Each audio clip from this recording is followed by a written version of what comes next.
எல்லோருக்கும் வணக்கம். இன்னைக்கு நம்ம நிகழ்ச்சியில் எதை பற்றி பார்க்க போகிறோம் அப்படின்னா, சூர்யா மற்றும் ஸ்ருதிஹாசன், அனுஷ்கா இவங்க நடிப்பில் வெளியே வந்திருக்கிற C3 அப்படின்ற படத்தோட விமர்சனத்தோட வந்திருக்கிறோம். சிங்கம் அப்படின்ற ஒரு சீரீஸோட தேர்ட் பார்ட் தான் இந்த C3. சிங்கம் 1 சிங்கம் 2 கம்பேர் பண்ணுறப்ப இந்த C3 எப்படி வந்துருக்குது அப்படின்றத வந்து நம்ம இப்போ பார்க்க போகிறோம்.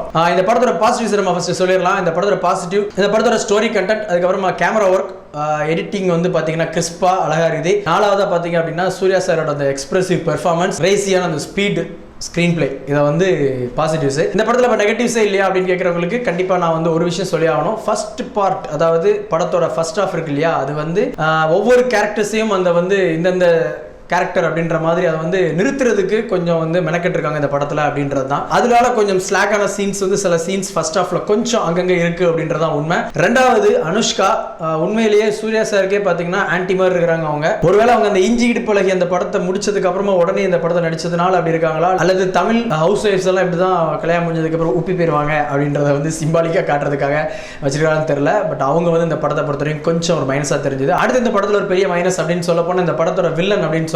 ஒரு பெரிய ஜிஜாண்டிக்கா அவர் இருக்கிறாரு. பட் ஆனா அவரோட கேரக்டரைசேஷன் பாத்தீங்க அப்படின்னா அந்த அளவுக்கு ரொம்ப வந்து ஒரு வில்லத்தனம் பண்ண மாதிரி தெரியல. அவரை விட அந்த ரெட்டியா வர்ற கேரக்டர் கூட உண்மையிலேயே வந்து சூர்யா சாரை மிரட்டுற மாதிரி சில சீன்ஸ்லாம் பண்ணியிருந்தாரு. ஆல்மோஸ்ட் இந்த படத்தோட ஸ்கிரீன் பிளே பாத்தீங்க அப்படின்னா சிங்கம் 2 கொஞ்சம் வேற மாதிரி பட்டி டிங்கரிங் பார்த்து கொஞ்சம் ஸ்கிரீன் பிளேல மட்டும் வேற வேற சீன்ஸ் தூக்கி விட்டா எப்படி இருக்கும் அந்த மாதிரி தான் இருந்துச்சு. பட் ஆனா அதையுமே ரசிக்கிற மாதிரி கொடுத்துருக்கிறது தான் நம்ம ஹரி சாரோட ஒரு ஸ்பெஷல் அப்படின்னு சொல்லலாம்.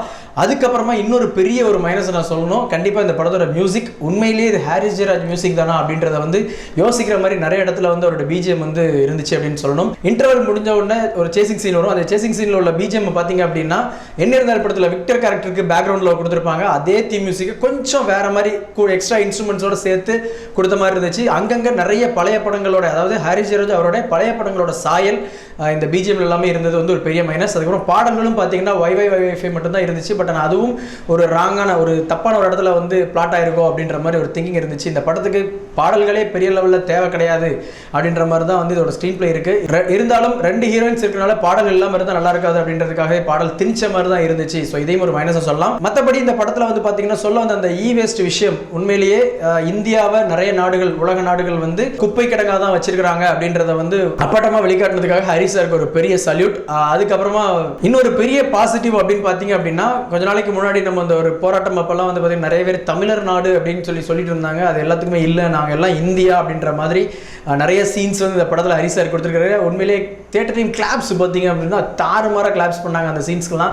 அதுவும் சூர்யா சாரோட அந்த டைலாக் டெலிவரி. பட் இருந்தாலும் சூர்யா சார் நீங்கள் வந்து இவ்வளோ மெனக்கெட்டு கஷ்டப்பட்டு முக்கி நீங்கள் வந்து டைலாக் சொல்லணும் அவசியமே கிடையாது. கேஷுவலாகவே நீங்கள் சொன்னால் கூட சூப்பராக இருக்கும் சார். ஏன்னா அவ்வளோ பவர்ஃபுல் உங்கள் ஐஸில் இருந்துச்சு. ஸோ சொல்லப்போனால் சிங்கம் 1 சிங்கம் 2 சிங்கம் 3 கம்பேர் பண்ணுறப்ப மாஸ் லெவலில் ரெண்டையும் விட மிஞ்சிருச்சு இந்த பாட்டம் அப்படின்னு சொல்லலாம். பட் ஆனால் சில காஸ்டிங்ஸ், அதாவது எஸ்பெஷலி பார்த்தீங்கன்னா வில்லனில் வந்து பார்த்தீங்கன்னா எங்கேயோ கோட் அவுட் இருக்காரு, ஜிஜாண்டிக்கு இருக்காருங்க. பட் ஆனால் நம்ம தமிழ் வில்லன்ஸுக்கு அளவுக்கு மேட்ச் அவர் இல்லை அப்படின்னு தான் சொல்லணும். அது மட்டும் இல்லாமல் இந்த படத்தோட கதைக்களம் வந்து ஆந்திராவில் ஆரம்பிக்குது. அதுக்கப்புறம் பார்த்தீங்கன்னா தூத்துக்குடிக்கெலாம் வந்துட்டு போகுது. இந்த படத்தில் நிறைய ட்ராவல் பண்ணியிருக்கிறாங்க அப்படின்றதும் நல்லா தெரிஞ்சு. அதுக்கப்புறமா நம்ம ஒவ்வொரு மாநிலங்களுக்கு இடையான ஒரு அரசியல் இருக்குது பார்த்தீங்களா, அதையுமே லைட்டாக அப்படி டச் பண்ணிட்டு போயிருக்கிறாரு ஹரி சார் அப்படின்னு சொல்லலாம்.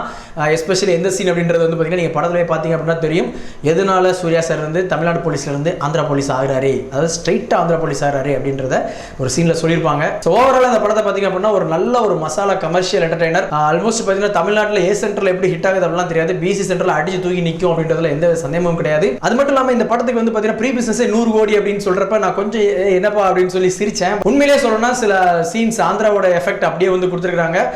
நல்ல அங்குள்ள மார்க்கெட்டையும், அதாவது சூர்யா சாருக்கு ஒரு மார்க்கெட் இருக்கு இல்லையா, அதனால அதையும் நல்லா யூஸ் பண்ணிக்கணும் அப்படின்றத தெளிவு பண்ணிருக்காங்க. அதனால தான் அதுக்கு வந்து ப்ரீ பிசினஸ் 100 கோடி அப்படின்றத ஞானவேல் ராஜா சார் சொன்னாரு அப்படின்றது இப்போ நல்லா அப்படமா தெரியுது. ஸோ இந்த படத்தை பார்த்தீங்க அப்படின்னா ஜாலியா தியேட்டர்ல போய் பாருங்க. இந்த படத்துக்கு நம்மளோட ரேட்டிங் 5க்கு 2.75 கொடுக்குறோம். கண்டிப்பா ஒரு சூப்பரான மசாலா என்டர்டைனர். சூர்யா சார் வந்து அவரோட ஹிட் ஃபார்ம்லாக மறுபடியும் திரும்பி இருக்கிறாரு அப்படின்றதுக்கு இந்த படம் ஒரு சாட்சி.